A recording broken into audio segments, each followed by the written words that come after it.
curve is 165 miles an hour, almost 170 miles an hour. It's a little bit better.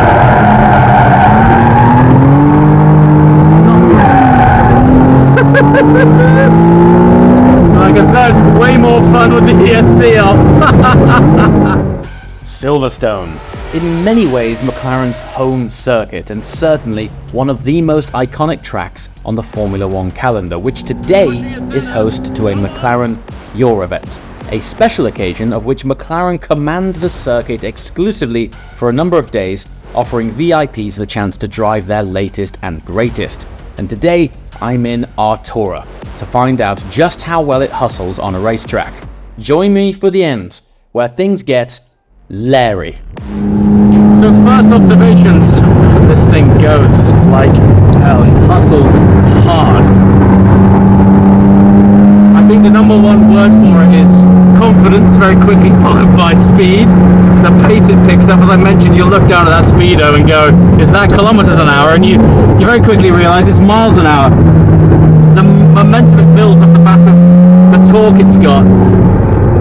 And I think its sort of defining upgrade has got to be the marriage and the relationship between the engine, the gearbox and the hybrid drivetrain.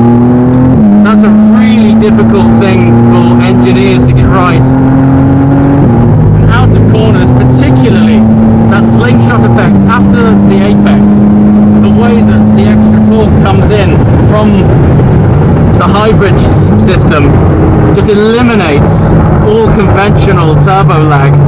And then the swell of energy comes in from the turbo, and they've done an amazing job of blending those two elements, and it just feels almost naturally aspirated, actually, the way it delivers it. It's very linear.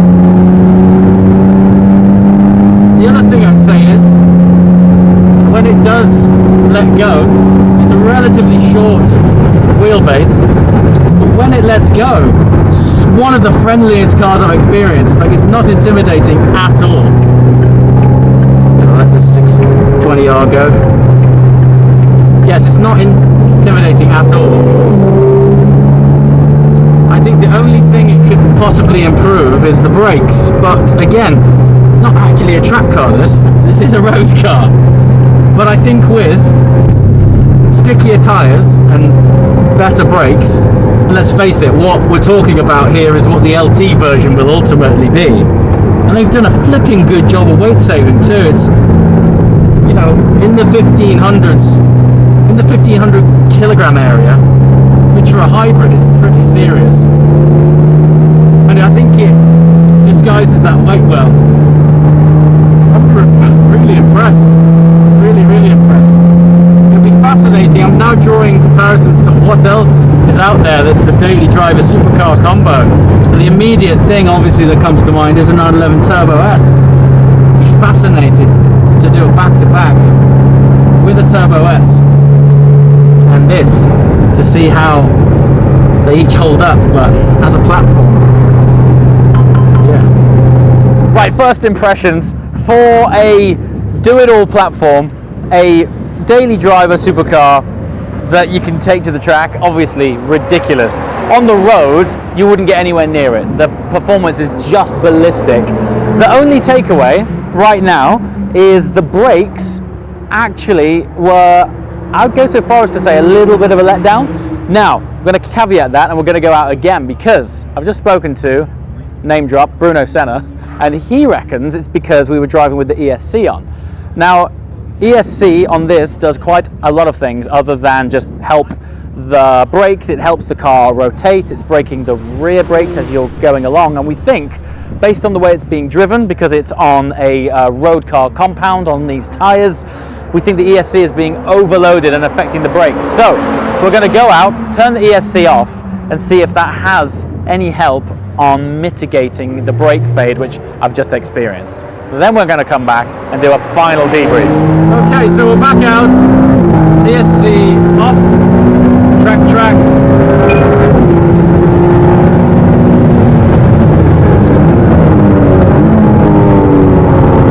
That first bite out cold is exceptionally good. It's all good there. Front end on the road compound, little bit washy, but you know, that's all good. That is what this thing's supposed to do with its kind of tyre on. Tell you what though, look at this. We're pushing it centre. Come on!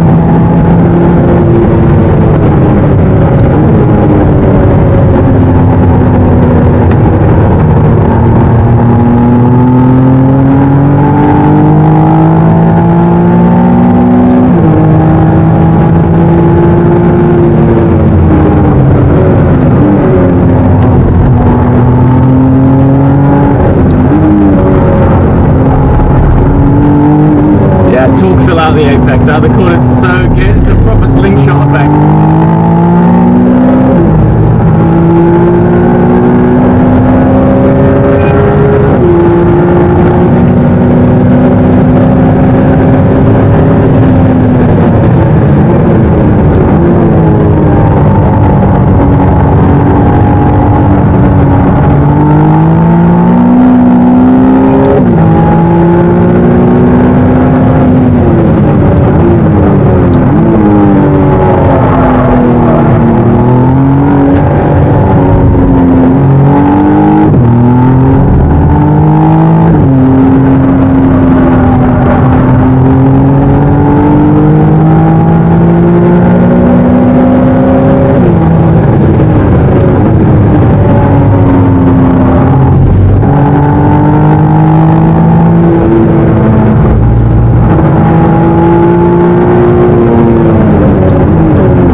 It's so much better with the ESC Off. Just from a fun point of view, you know? Come on, mate.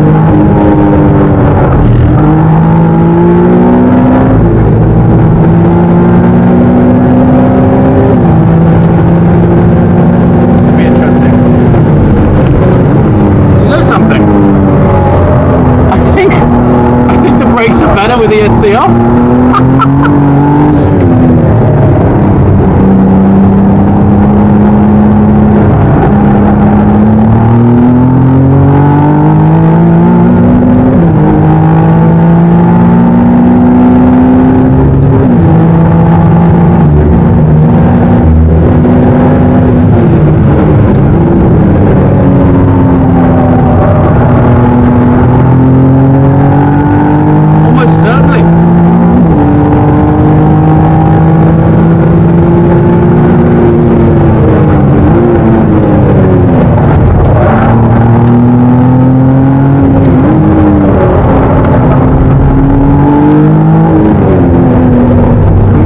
Stamp in areas that I might not, just to build a little bit more heat into them.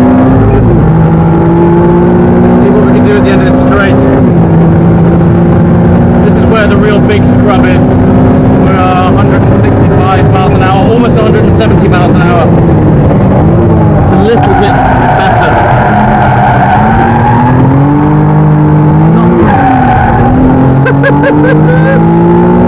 Like I said, it's way more fun with the ESC Off.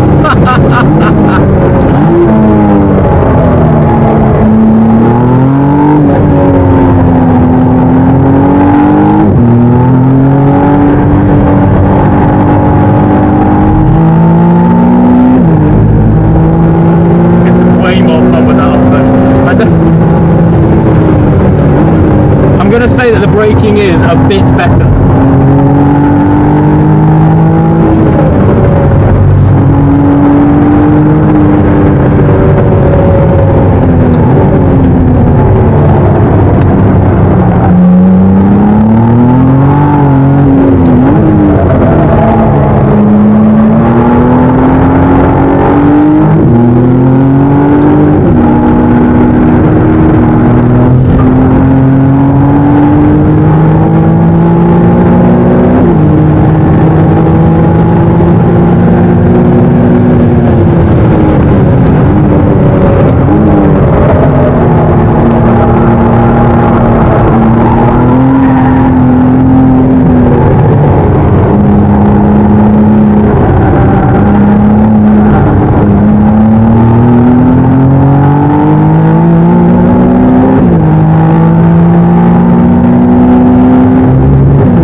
position just to get a feel of what the car was like with ESC off. As I'm sure you can tell by the smile on my face, way more fun, that's for sure. The balance of this, when it lets go, it's so progressive, it's not super snappy, really enjoyable on the limit, and definitely ESC off. It's not night and day, but it definitely manages brake thermal capacity better than with ESC on. Take it from me, phenomenal platform, really great fun.